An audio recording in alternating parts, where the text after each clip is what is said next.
Last we learned, we were trying to understand a particular sugya and halacha, and I repeat now what I said last time, or should have said last time. This is la halacha v'lo lamasa. We're learning the halachas here of a particular aspect of Judaism that is not a practical psak, and hopefully will never be is something that Jews will ever have to confront again. Unfortunately, in our history, we did have to confront these situations more times than we would have ever liked, which is a scenario that in secular culture, they're only talking about in the 20th century. They call it the trolley problem. Save the many, but at the cost of the few. How do you make such decisions? Gut-wrenching, and again, la halacha v'lo ma'aseh means we're learning it, but it's not for practical purposes. I'm on page 392 to 393. It's really the top of 393 at this point. We're in the middle of Shmuel Bet Parak Chaf. We're really toward the end of it. And Sheva ben Bichri, the rebel, makes his way up north. And when he gets there, he holds up in a place called Beit Eva Mechola. And when he's there, he makes a go of it that he's going to basically run a new kingdom. Yoav goes up north. We heard the story last time about the treachery of Yoav just towards Amasa, who he would blame, of course, for himself being guilty of treachery for what he had done.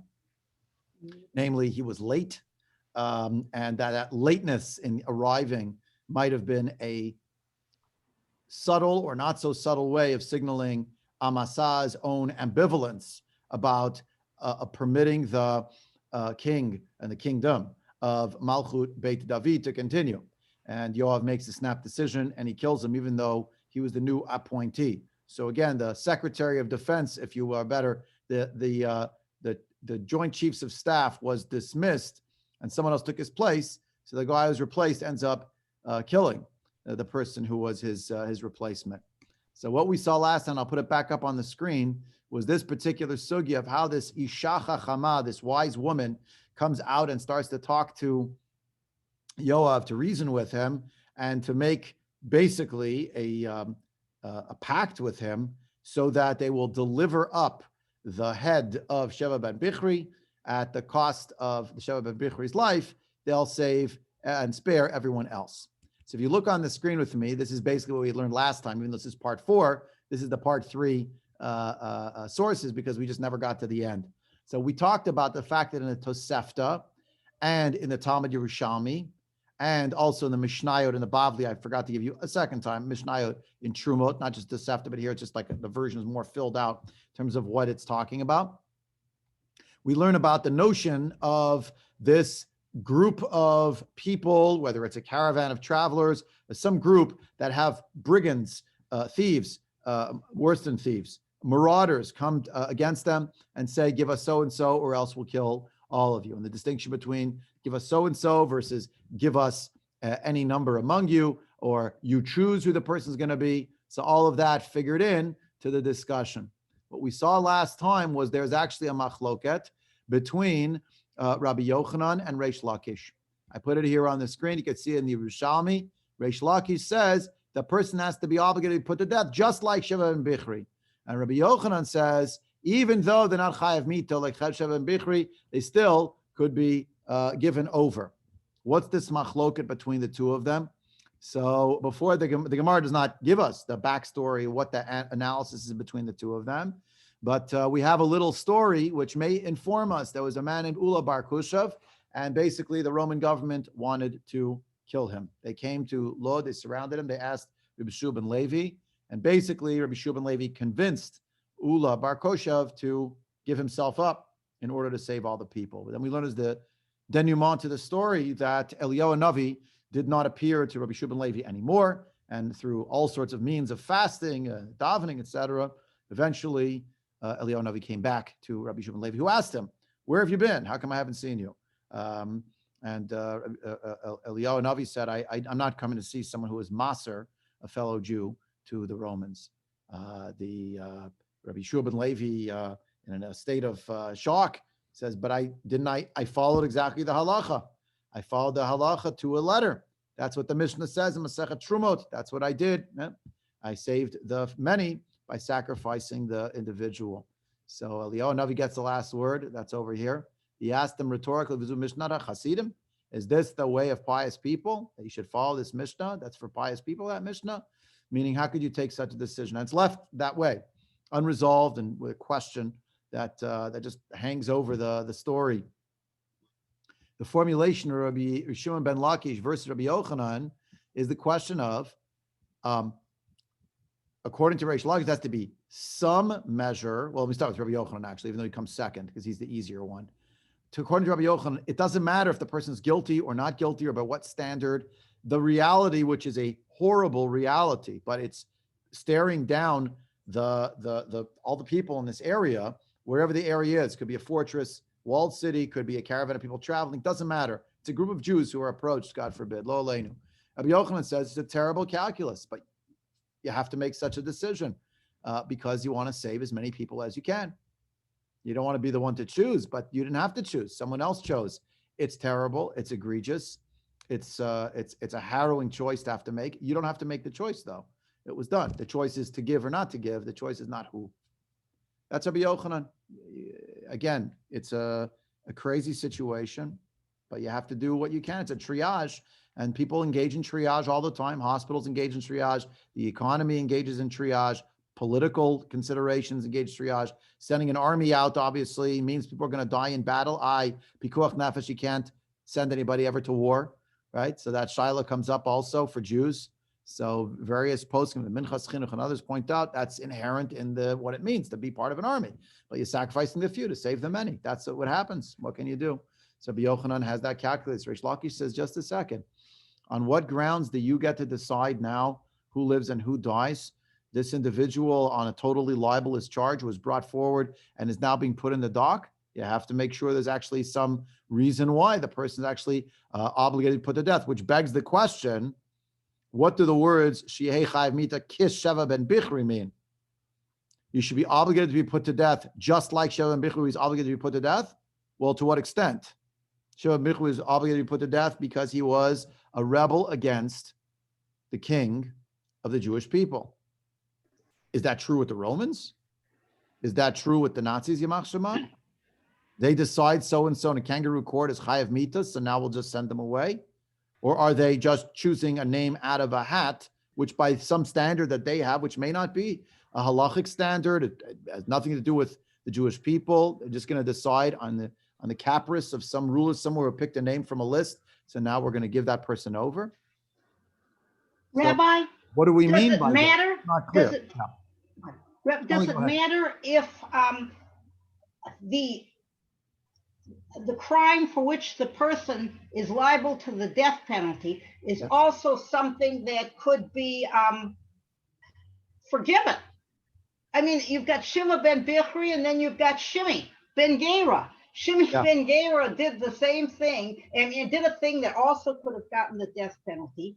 David forgives him. And is this he sort of forgives him, right? Well, yes, at this point, he gives him a reprieve. He gives him a reprieve.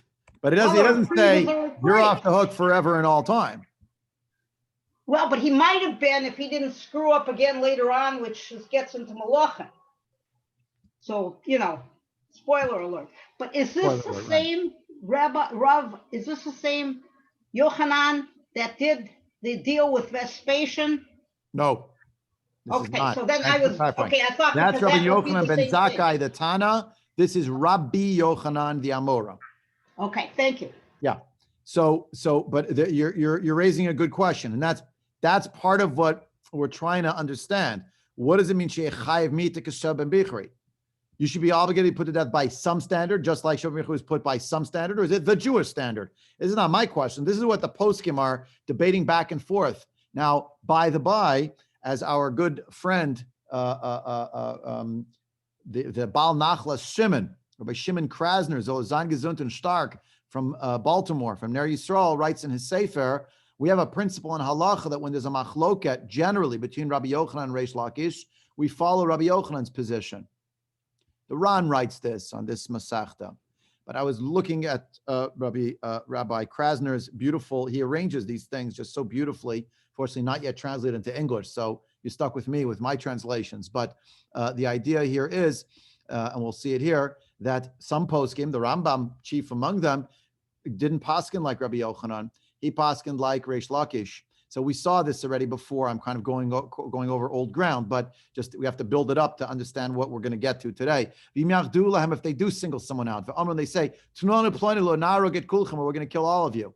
Right? This vav is just because there's a commentary that's associated with it. It's not really part of the text. If the person was obligated to be put to death, just like Sheva ben Bichri, again, not clear, just like whose standard for Sheva ben Bichri? Because he's a Jew, because it's a rebellion against Malchut Beit David, or because he's obligated to be put to death by some government somewhere. But it's not clear, even from the Rambam. But what does the Rambam add here? And this is almost like a tip of the hat to Eliyahu and Navi's story. We don't teach this a priori. Like, don't tell anybody. Everyone's going to read it in the book. Yeah, but it's not something that can really be decided. Yeah. What do you mean can't be decided? It can't be decided by who? What if you have to decide it? So that's part of the question of the Rambam. Says the Kesef Mishnah, who later on will go to write the Shulchan Aruch. This is the Kesef Mishnah, Rabbi Yosef Karo. So I won't belabor the whole point, but we see here a Pasak Rabbeinu Kireish Lakish. Afagav demin hastam lo kaimelan kavate legavad Rabbi Yochanan. Usually we don't follow Reish Lakish, and Reish Lakish argues with Rabbi Yochanan. They were the two study partners. Incidentally, they happen to have been brothers-in-law as well. So Rabbi Yochanan always won. He bested Reish Lakish, but not here. So that's strange. The Rambam would pass like Reish Lakish. Why? But why did he do it? Mishum deheve safek nefashot ulahachmid loim saru biyadayim biyadei ovdei kochavim. Because it's a safek of nefashot, that maybe you're guilty of murder for giving someone over, so you can't give the person over actively biyadayim to the non-Jewish authorities, to the ovdei kochavim. The assumption here, based on the Mishnah and based on the Rambam, back up here on the top of the screen, is that this had to do with non-Jews saying, give us so-and-so. So the Rambam says, okay, therefore they have to at least be obligated to put to death. Further, the Messiah, the Katana Kisheva ben Bichri, Mashma Kishe Chayav Mita Kimoto Davka. They have to be obligated to put to death, just like happened with Sheva ben Bichri. Umikri Ikilameda Kachi. You can read this actually in the text of what is written in the Navi in Shmuel Bet. Dim Loke and Shim Loke. If not, Lamli Liyov Lememar Nasa Yad Bamelech Bid David. Why did Yoav not just say, give us Sheva ben Bichri? Why did he say, he explained that Sheva ben Bichri, if you look on the top, page 393, chapter 20, verse 21. Yoav is speaking to this woman, unidentified. We'll come to her in a minute. Her identity, possible identity. Lochena davar, verse 21. Pasuk chaf aleph. Lochena davar ki ish mehar Ephraim Sheva ben Bichri shmo. That's all I have to say. That's what we want. But he didn't stop there. He said Nasaya do b'melech bid David. He raised a hand against the king, against David. Tunoto livado, give him alone. Ve'elcham me'al ha'ir, and then we'll leave. Yeah. And that's when the woman responds, behold, his head is about to be thrown over the wall. Yeah. So look back at this text on the screen here. Kolomar, meaning when he said this, Varihu chayav mita. You have to realize he's obligated to put to death. Mashma, di'i lav hachi, lo hayirasham lemosralo. Had it not been the case that he was obligated to put to death, we'd have to pass him along. V'sover rabbeinu dahu barnash b'shua ben Levi, hayachayav mita kashev ben Bichri. Yeah. And Rabbeinu, means the Rambam, holds that this individual has to be, in the case of Rabbi Shua ben Levi, the case in the Yerushalmi, that story where he gave him over, he must have been obligated to put to death, just like Sheva ben Bichri. And nonetheless, lo idgale le Eliyahu mipnei shamasro. But Eliyahu was upset, didn't show up to reveal himself to Rabbi Shua ben Levi anymore because he gave him over. And therefore he said to him,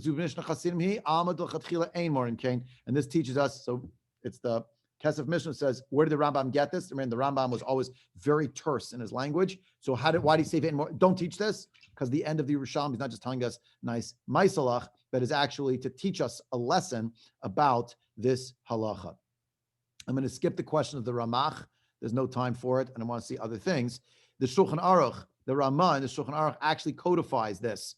It's in Yoredea, So these are the words of the Ramah, Rabbi Moshe Isserlis, who was the great Chacham of Ashkenaz, and who lived in in I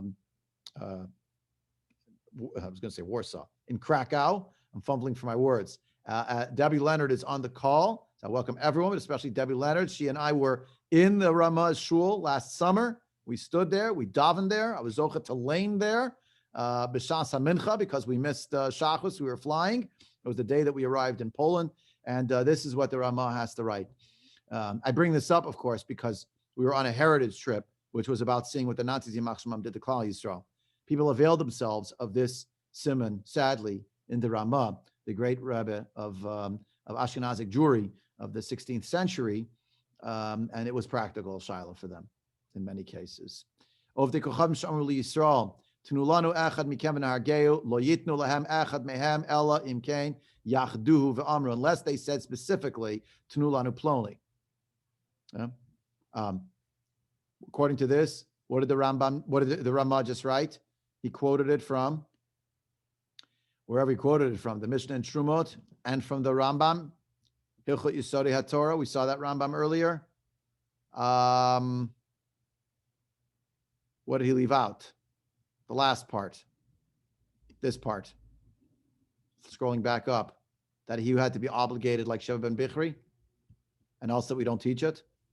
When he quoted it from the Rambam, it's not clear that the Ramah, by the way, wrote these words. It might be a later editor. But if he was quoting the Rambam, he left it out. But then he adds, V'yesh omrim, some say, that filu b'chai gavna in lamosro, elim kain chayav mitik asher ben bichri. Then he adds this in. Some say that even in this case, you can't give him over unless a situation where he's obligated to put to death, just like Sheva ben Bichri. Ignore, please, all these other letters. They're all the super commentaries on the Shulchan Aruch. I probably should have taken them out, but too late now. Yeah? So, and he quotes this as the Beit Yosef in the name of Rashi and the Ran. Well, no, the Rambam said it also. So that's, a lot of people think the Ramah himself didn't write these footnotes about what the sourcing is, because it actually appeared that way in the Rambam. It's not correct to say, just to quote the Rambam, right? The first thing that the Ramah wrote was based on Rabbi Yochanan. Yeah, it's the few save the many, sacrifice the few. The second thing he wrote, the V'yesh Omrim, is he has to at least be obligated to be put to death. Still, even from the Ramah, it was not enough to figure out like what is the answer, right? What's the so practically, what do people do? And I repeat again and again, this is lahalacha v'lo l'maseh, which means it is absolutely not a practical discussion we're having over here. Yeah. It's just not. So let's not fool ourselves to think otherwise, because I don't want people walking out of here saying this was the psak of what was spoken. Not correct. Someone wanted to speak. Go ahead. Rabbi. Yeah. Hi. This has to be tempered by Avraham beseeching for the last few people in Sodom. I'm glad you brought that up. Yes. Look how far that we must consider this argument with the plea of Abraham. Yeah. Yeah. You're exactly on the track, as I'll show you shortly, of Chazal. We're getting there. We're getting there. Okay. In order to get there, you. Pardon? Yes, go ahead. Yeah, but in order to get there, first we have to pass through the town of Lvov to see the Perush of the Baal Turei Zahav, Reb David Halevi Siegel. He was a super commentary. He died in the 17th century. Actually, was a rabbi in several places in Poland, and there's quite a history here as well. I'll go into the whole thing, but let's just say he had to run from Moravia, where he was living in 1648, when the Khmelnytsky massacres happened, and from there, that's where he got to Lvov, and he's buried in Lvov, and again, another example from Poland. I'm bringing up the biography. I usually don't bother with the biographies. We care what they said and not where they lived and this and that. But here it's germane, because these shilas were not theoretical shilas. They had to deal with these shilas. Here's the Taz on the Shulchan Aruch on this section. So here also, he's quoting all the different parts we have here, quoting from the Tosefta, quoting here from the Rambam, right? So we have all the different elements, and he's trying to also, Sorry, Debbie, go ahead. As long as you brought up Krakow, I just quickly have to interject Yeah, please. that too often when we look at our history or from the Holocaust, we to remember only when the Nazis invaded and the concentration camps, and there's so much more. And I myself, knowing a lot of this, so much more when we walked around in Krakow.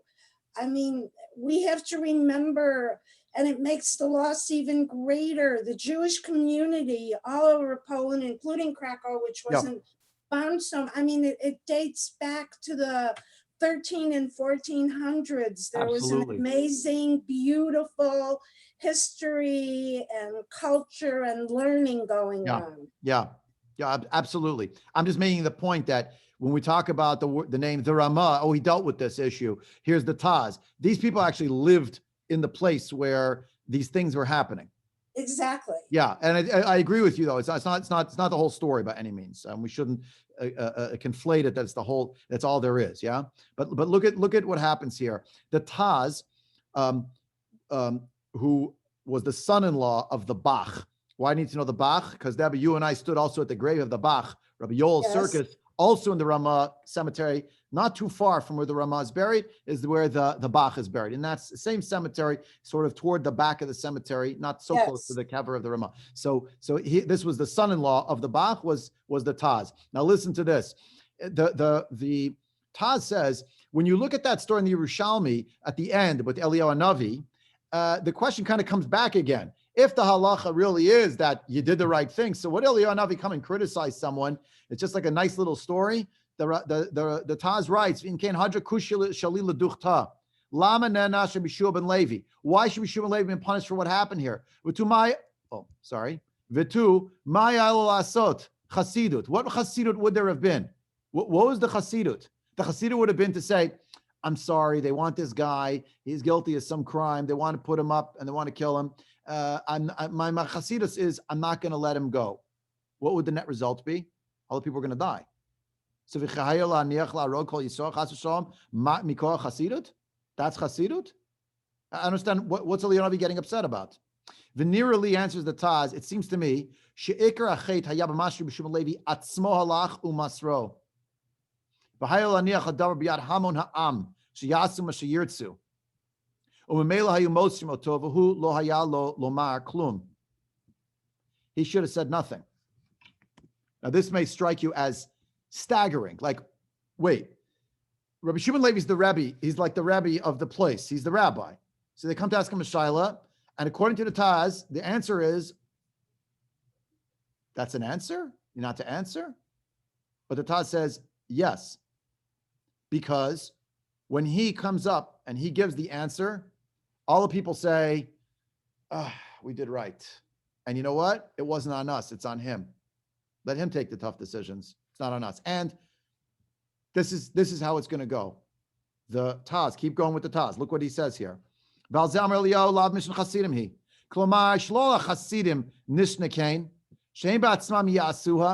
for the Hasidim, meaning the Rabbi Shimon Levi is this great tzaddik. He had a Gilu Eliyahu after all, so he's on a pretty high level. Leave it as is.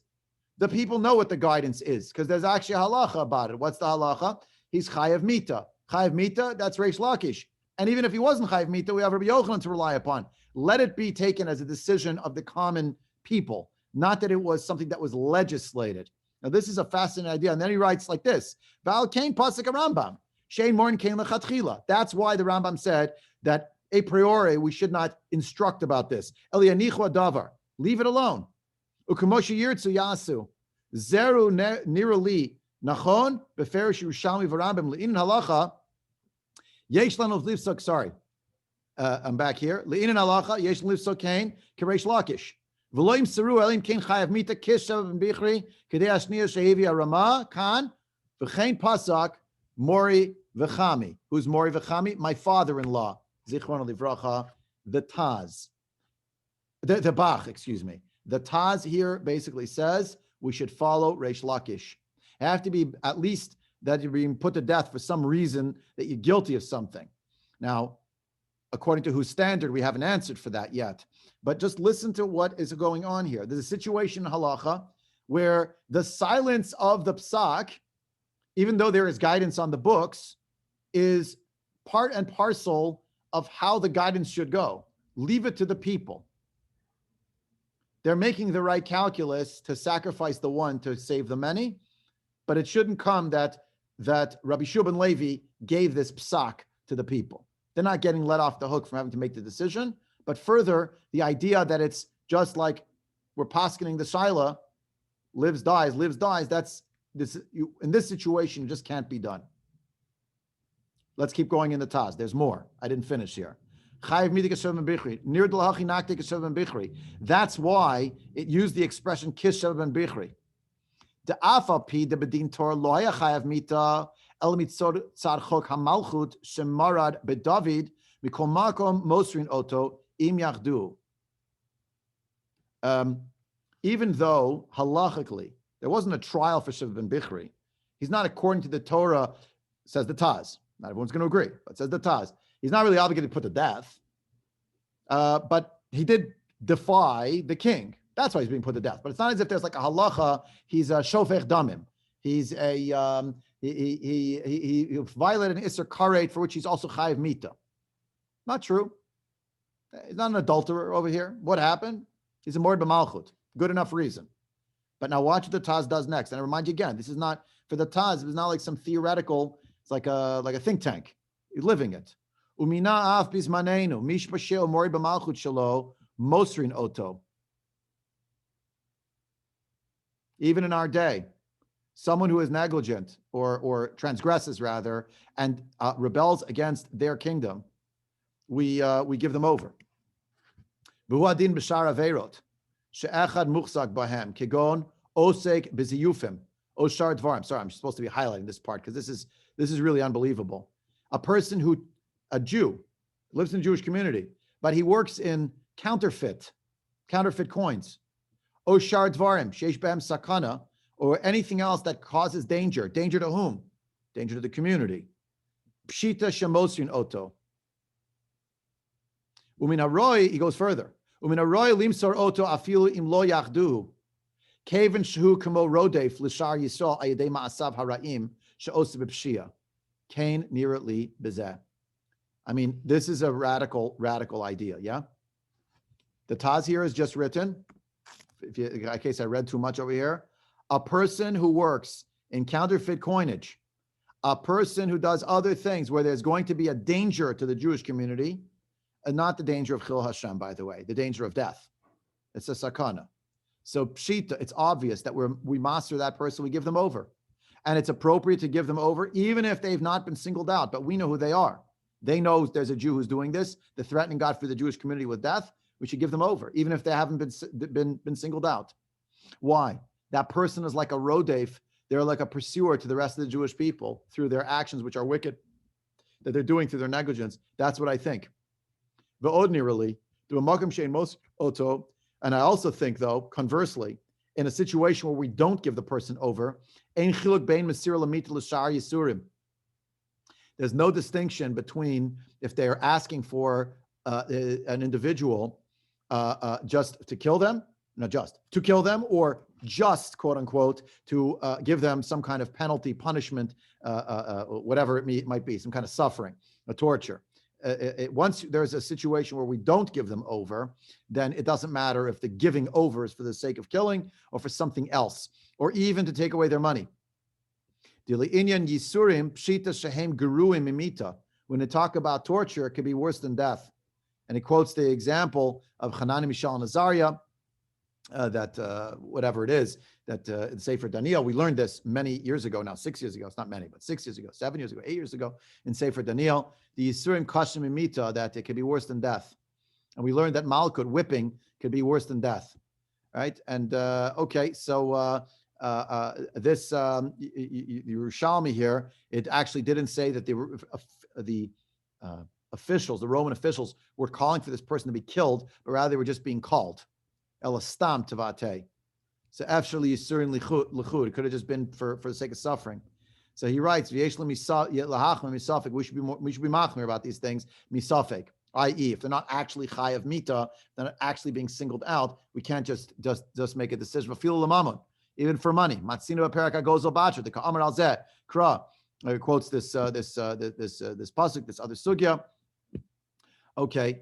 He writes, Kain near Lefianus Daiti. So the Taz writes, if this person did something bad, they sinned against they did something, they're engaged in counterfeiting, they're doing something that is criminal in nature, and they're a rodef, and everyone's life is on the line, that we give them over. But by the by, if they're not supposed to be given over, then it doesn't matter if the request or the command, the demand rather, to hand someone over was regarding handing them over to be put to death or handing them over to be tortured or to take away all their money. If they're not supposed to be given them over, then we don't give them over. Again, not that we can necessarily make anything practical from these. We hope never to have to deal with this practically, but the reality is that for the Taz, in his own lifetime, there were such shilas, and they weren't strictly theoretical. The Maritz Chayat in his Torah Nevi'im, I found this thanks to Nachot Shmuel, but I went to look it up. I found it on Otzar HaChochma, which has like some 10,000, 20,000 svarim online. And you can look up. So the Maritz Chayat wrote, Daki halacha pshutim v'ureret etzleinu, kol hamored b'malchut yesh lamelech reshut lahargo. Anyone who rebels against the king can have them killed.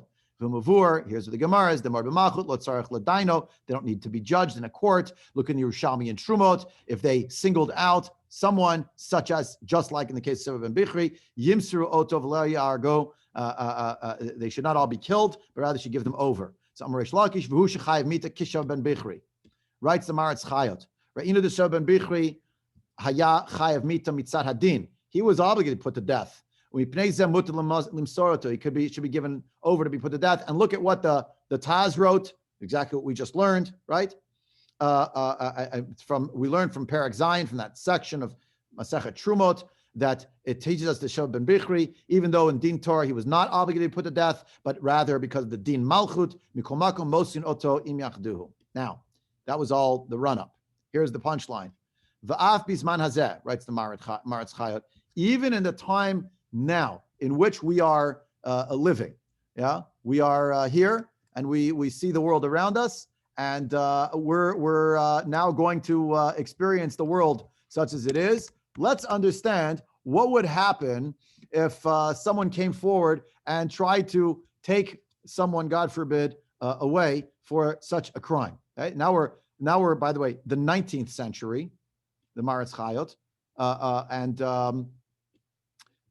we're talking also about areas in Eastern Europe, and he's a Galicianer, so he's in Broad. Anyway, here's the story. It's someone who's posher and mori b'malchut shelo mosinoto ayin sham. That's what the Taz wrote. Fine. Va'af agav d'shur ben bichri hayamorid b'malchut beit David, even though the rebellion was a malchut beit David. Look at the Medrash Ra in Parshat Vayigash. We'll see that in a minute. The ikar the shur ben bichri mitam demorid b'malchut beit David the chayav mita mikol makom. Nonetheless, he says, I have a proof for the Taz. There's a proof for the words of the Taz that it would obtain even with a non-Jewish king. Mehada Amru Medrash Vayikra Rabba Perek Yotet Akrav Isha Kitazuv. We have a Medrash in Vayikra that the Sanhedrin went out to go greet Nebuchadnezzar, First Temple period. And he said to them, Yehoyakim and Marad Bi, Tanuchu Liveilech. Give me Yehoyakim, king of Yehuda, and I will go. Amru Yehoyakim. They said to Yehoyakim, the king of Israel, Nebuchadnezzar Vakeshotcha, because he says that you rebelled against him. Remember, he was basically a vassal king. Amar lehem chidochi nefesh mipnei nefesh. Yoakim said, "Well, why should I be given over? Why do I have to be the korban?" So Amru Sanhedrin lokach asta zikenticha l'sher ben Bichri. Isn't that what your grandmother did with regard to Shur ben Bichri? Ayin sham harei dechol mored b'malchut af b'malchut shel umot. Even if it's the rebellion against the kings of the nations of the world, chayav mita, al pi din Torah. That becomes the halacha. If that wasn't true, then what's the proof from the case of Shur ben Bichri and Nebuchadnezzar, right? Because that's what they said to him. They just said to Yehoyakim, you should actually give up your life. And the proof was from Shur ben Bichri. Shur ben Bichri was against Malchut Beit David, and this was against the Melech Nebuchadnezzar. Doesn't matter. Rabbi, isn't this a little bit different in the sense that Joachim did put the entire country in danger by refusing to pay the taxes and by being a rebel as a vassal king? He was a rebel. He's not innocent. So he needed treaty in a sense with Nebuchadnezzar. Wasn't innocent either. Yeah. On it. Okay, he's putting everybody else in danger. So it's not like he's told, the people are throwing him out. He's done something wrong. He has not totally. He's done something wrong by whose standard? He went against by Yirmiyahu's standards. Wait a second. Okay, wait. But in the case of Joachim, he goes against the Babylonian Empire in a basic responsibility of subjects. He's a subject, even though he's the king. And that is to pay them taxes. So he didn't do it. So they say to him, okay, so they're asking for you. But we learned from this that the standard, though, was not necessarily the standard of the Jewish people. The rebellion of Sheba ben Bichri against David was not that Sheba ben Bichri didn't pay taxes. It's that he was trying to actually start another kingdom. But it turns out that for a much less serious infraction, although symbolically, of course, it has the same impact of being the rebellion against the king, right? But I mean, Lamaisa, you don't pay taxes. We know very famously what happens when there's a rebellion, when people don't pay taxes to the crown. That's a sign they're rebelling, yeah? So when they don't pay the taxation. But Yehoiakim was saying, okay, but I did this in the national interest, and I think we have to fight it out. The senator said, nope. He's saying he's going to leave us alone. You're out of here. And that's actually what ends up happening. Now, again, there are, by the way, I will say, there's halachic discourse. It's not this simple. Everybody falls in line with this. I just wanted to give you a sampling of how this story from our Navi that we've been learning is actually the proof text in one direction or another about this labyrinthine subject and very painful subject. We have a few minutes left, so let's make the most of it. I think actually, Shelley, it's Shelley to Shelley. I think you were the one who mentioned it last time, that there is a medrash that very strangely wants to say that this woman, this wise woman, is Serach bat Asher. I could see two perfect Jews. I say this each time. One Jew who maintains this is absolutely, factually, historically, literally the same person. She's very old. She's hundreds and hundreds of years old. There are 480 years, says the Sefer Malachim, between the building of the Beit HaMikdash and the moment of Yetziat Mitzrayim. So, the days of Shlomo. So Shlomo's not yet, it's not his story yet, but this is toward the end of David's life. So David's like around 70. Shlomo's going to build the Mikdash within a number of years of David passing away. This makes her some 800 years old, because Serach bat Asher is alive at the time when Yaakov and his children go down to Mitzrayim. So if you have trouble wrapping your head around the idea that someone lives so long, so look at the beginning of the Chumash in Parshat Breshit and Parshat Noach. Actually, a lot of people lived a crazy amount of time. So here and there, Kadosh Baruch Hu taps somebody, you get to live some astronomical sum of years. I could see another perfect Jew who understands this medrash, not on the level of Pshat, but on the level of a medrash, not literally the same person. It's this person was in the manner of the way that Serach bat Asher functioned. And Chazal wrote the story in a way to say that this person was the wise woman of her generation in the manner of Serach bat Asher was in her generation. Again, who's right and who's wrong? It's not a matter of psak halacha. I don't have to paskin, and it's not an ikar emuna to say that this story happened in a literal vein. But again, two perfect Jews. I don't think anyone can make a knockdown proof against the other. So we leave it. The point of the story is to teach us some lessons. So here is the story. In Parshat Vayigash, we learned that 70 souls went down to Mitzrayim. Only 69 are mentioned. Who's the 70th soul?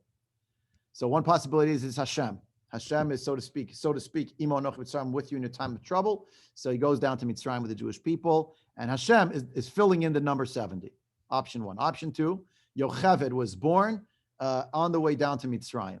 Option 3, it's Serach bat Asher. V'yesh omrim Serach bat Asher ishlima iman et aminyan. She made the 70. As it says further along, Vatikra isha chachama min ha'ir. This is our story here. That's page 392, pasuk tet zayin, where she calls out to him. They come close to the city, right? And as they get close, she speaks. It's actually an amalgam of several psukim over here, but basically she calls him over, right? He calls her over. She calls him over, rather. But Tamar Isha, now this is the Medrash talking. This is not what's in the Navi. She said to him, Ata Yoav? Yeah. Are you Yoav? So she basically starts pillorying him with the following. Amra, Shimcha Yoav, Lomar She'ata Av b'Yisrael, Yoav. Aren't you like a father in the Jewish nation? Ve'enata ela kotzer, you're a reaper, like the Grim Reaper. V'leit at lefum shimcha, you don't match your name. V'leit at v'David b'nei Torah, and you and David, not only you're not a father figure, but you are actually not people who know anything about Torah. I mean, Dems is fighting words, to speak this way, to Yoav, who's armed to the teeth, has a short trigger finger, and has got a quick trigger finger rather, and has got the whole place ringed around. Ad kamu tamu divrei Torah. You finished with your divrei Torah. Look, doesn't it say, Kiti krav el ir lihila achem aleha bekarata eleh l'shalom? This is the wise woman, Serach bat Asher, speaking to Yoav. Doesn't the Torah itself say when you go to fight a city, you should call out to it in peace? V'amarla, he said to her, min at amrale, and who are you? Who are you to talk to me this way? Who are you? She said to him, and this is toward the bottom of the page, top of the next page, but it's verse 19, Anochi Shalume Emune Yisrael. I am the one of peace among the faithful of the Jewish people. But it can also be, I'm the one who fills in within the Jewish people. Ani Shalume, Anochi Shalume Emune Yisrael. Ani hu Shehishlamti Minyanan Sheyisrael Mitzrayim. I'm the one who filled in the number in Mitzrayim. Anu Shehishlamti Naman Lanaman. I'm the one who connected the faithful one to the faithful one. Yosef Lamoshe. She lived so long, she saw Yosef and she saw Moshe, and she was the one who made the connection. The Jewish people should authenticate that Moshe was who he said he was. Mata Mavakesh. Lahamid Ir. You want to destroy this whole city? Vili. Shani Aim Be Yisrael. Ir Ve'aim Be Yisrael. You're going to kill a city, destroy a city, and a mother in Israel. Now we normally do this. Ir Ve'aim Be Yisrael means the city was a motherly city, right? It was a maternal. All the cities are the mothers of Israel because they birth the Jewish people, they birth the tribes, they birth Torah, they birth society. No, she said, you're going to destroy the city, and you're going to destroy the mother in Israel, Serach bat Asher, one of the matriarchs of the Jewish people. Immediately, miyad, I just put this here so your eyes don't get too dizzy. V'yan Yoav v'yomer chalila chalilali. He said to her, no, God forbid, twice on pasuk chaf, right? Twice, chalila chalilali, twice. Chalila shtei pa'amim. Chalila David, Chalila Yoav. No, far be it from me or from David or me. Chalila l'malchut bei David. And it shouldn't be from Malchut David. Ella lokain. No, Ella rather. Why did I come? Ki ish Ephraim shavim bichri shmo nasaya do b'melech b'David im b'melech lama b'David im b'David lama b'melech. Why did it say he raised his hand against the king against David? Why two statements? Ella Amar Rabbi Azariah b'shem Rabbi Yehuda bar Sirchon by Rabbi Sichon. Anyone who raises their hand against the king, it's as if they raise their hand, their face. They're dismissive or derisive, denigrating against the king. It's as if they did so against a Talmid Chacham. Kol shekain b'melech v'Talmid Chacham. All the more so if it's both. Rabbi Yehuda Namar kol meiz panav b'melech ki'ilu meiz panav b'shchina. You were just now acting in an arrogant manner against the divine presence. So she responded, okay, Batomer, behold, his head is about to fly over the wall. How did she know? Ella Amra, So, okay, anyone who raises themselves up to be arrogant against the Malchut Beit David, so they picked up their head from off themselves. It's going to be removed. Miyad, immediately. What happened next? It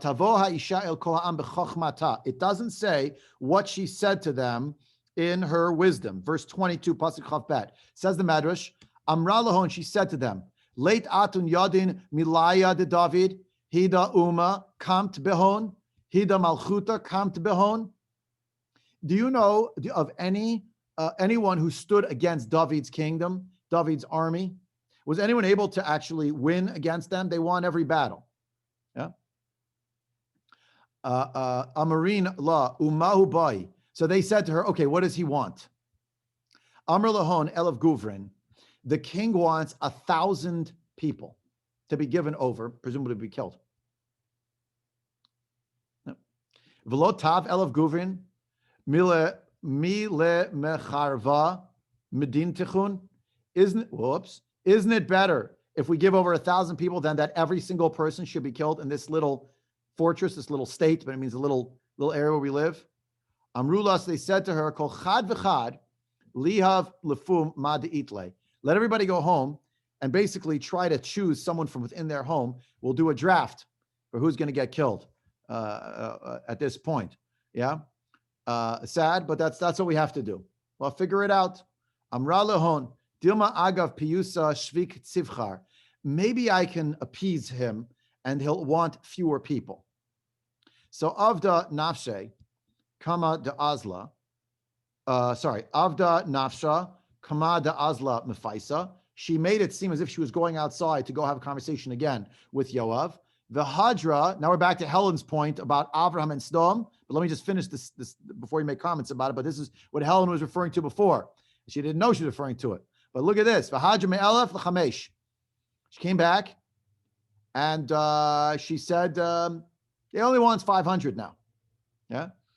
Me'ayin l'meya la'asara l'chad. Then she went down. She came back again. The same script played itself. She came back to 100, then 10, then 1. Then she said, the truth is they only want 1. L'chad v'uach senoi. And he's a guest. He doesn't even belong here. He's not even part of us. He's endangering us by being here. Umanu Sheva ben Bichri. And there he is, Sheva ben Bichri. Miyad vayichu to Rosha. They cut off his head immediately. Tani, we learn, this is the Medrash Rabbah. Medrash Rabbah and Breshit Rabbah was written in Eretz Yisrael. We think contemporaneous to the time of the Mishnah, edited thereafter, but you see things folded in from the world of halacha. This is a Medrash Agada, but it folds things in the world of Mishnayot and other places. Tani, we learned, Siyah shel b'nei adam she'amr lahem goyim, tnu lanu echad mikev v'nahargenu, excuse me, v'im lav anu horgim etchem, yagu kulam v'em su nefesh achad misrael. They should all be killed. V'im yichdu lahen kishav ben bichri, notin v'yagu kulam. But if they said the name, so then you permit it. Amar Rabbi Yochanan, this is already Amoraic inserted in, which is the generation after the Tanaim. So it has to be after about 200 of the Common Era. But Medvar Amur Bisman, Shehu mibifnim, behemi bachutz. Right? Aval hu mibifnim, behemi bifnim, hoel hu nerag beheni neragim, yitnu lahem v'ayagu kulam. All right? The case must be where he's inside and they're outside, meaning that they have to go fetch him. But if they're all inside, they're all under the same threat, then they can give him over. Kigon shu omer, but the isha el kol ha'am. Just as we see, the woman went back inside to talk to them, meaning he was obviously still holed up inside. You shouldn't all have to be killed.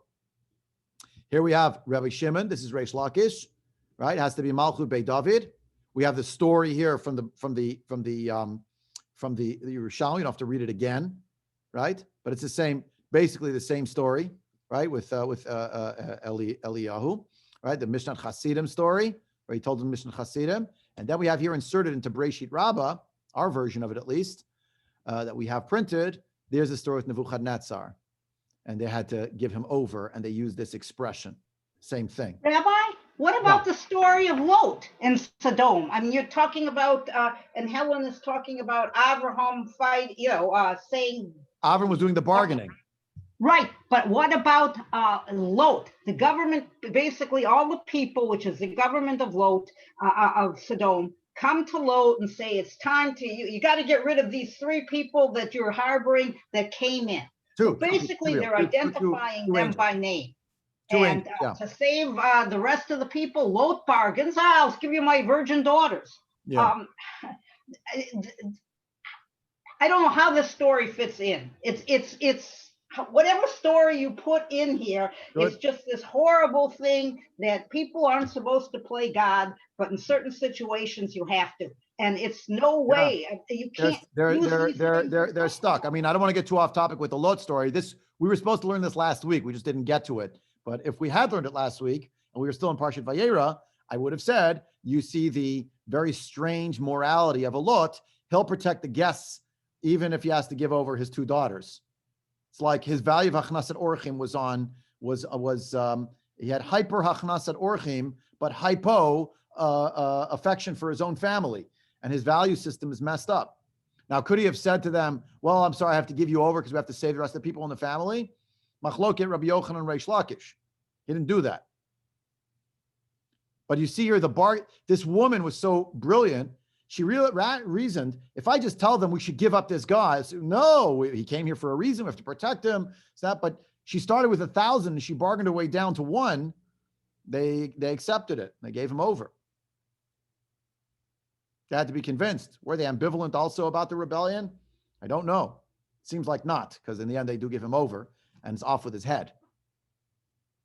Anyway, there's more to say on the sugya. We're out of time. Let's just see one more few lines over here, which is the end of the parak. So we could say we finished parak Chaf today. Look at pasuk Chaf Gimel. Of course, the end of the story is they blow the shofar again. Everybody goes home, and Yoav goes to Yerushalayim, verse 22.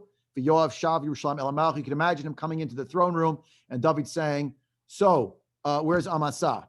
Oh, he's dead. Where's Shalom Bichri? He's dead. So you look at the next pasuk. V'yoav el kol hatzava Yisrael uvnaya ben Yehoyada ala kreti v'ala pleti va'adoram al Hamas v'Yehoshaphat ben Achilud hamazkir u'sheva sofer v'tzadok v'eviatar kohanim v'gam iri haya chohen leDavid. Why are these names here? The Malbim has an idea. Lama chashav hasarim ha'ela po shenit. Chishav, rather. Hasarim ha'ela po shenit. Why is it again? We already have their names at the end of chapter 8. Why is Bnei ben Yehoyada at the end? And here he's mentioned with Yoav. Why didn't mention these other people? Why didn't mention the sons of David who are Kohanim in some way? They were ministering, etc. Okay, right? Fine. So they were already listed before. Rak shepo chashavam b'shinui seder. L'man navin et hamuvukash. Ki David hiskim lahavir et Yoav v'lasud Amasa b'makom al tzava mipnei sheharag et Avshalom v'lachein harag Yoav et Amasa. According to the Malbim, this is again against what we saw last time from Rav Amnon Bazak. I'm much more with the Malbim. Yoav killed Amasa because he was upset that he took his job, and he had a libelous cause about why he did that. And that's evinced also in the Gemara when they brought him up on charges of murder, and he didn't have a good answer with regard to Amasa. So they want to amplify who's at the top of the list of all the dignitaries now, who installed himself and was there and was not budging.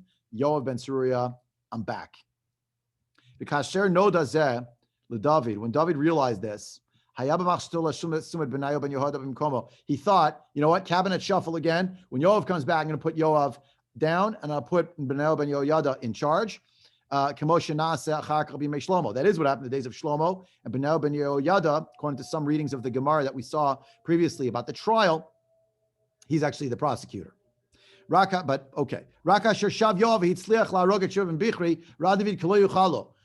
Yoav came back, David realized, I cannot depose Yoav a second time now. It's too late. Why? He saw notim acharav, because the Jewish people were following after Yoav.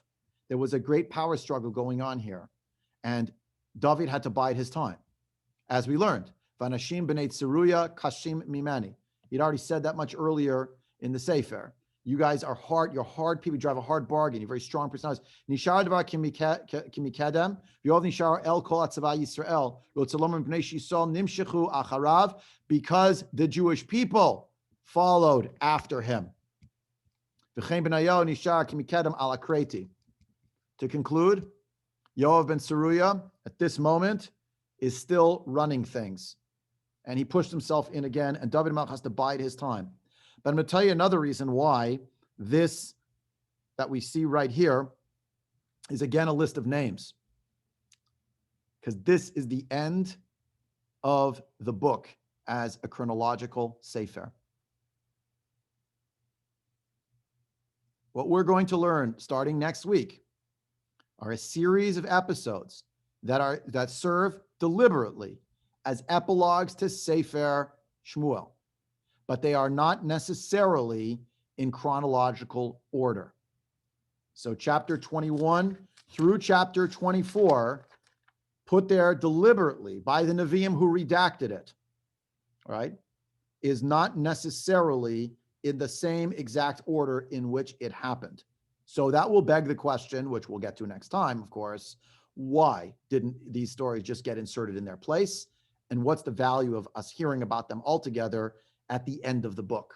But that's why you see here the end is, again, the names of these people. And in a certain way, you could stop the Sefer here, and the next page could be what we call Sefer Malachim, Malachim Aleph, but it's really Sefer Malachim, to open it up, which is, we don't have to read this now. There's no time. It's in Malachim Aleph, but lucky us, you can read it. It's in our Haftorah for this Shabbos in Shul.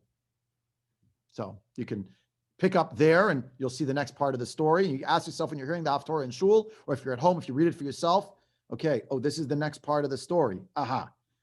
But these other stories, Chaf Aleph, Chaf Bet, Chaf Gimel, Chaf Dalet, they're like epilogue, appendix, A, B, C, D, and they're put in here. We'll see that next time. That's all we have time for today. I wish everyone a great day. Thank you for accommodating me being a little late because of the Levaya. Next week, God willing, we're back to our regular time in Mitzvah Shem, and I wish everyone a great day.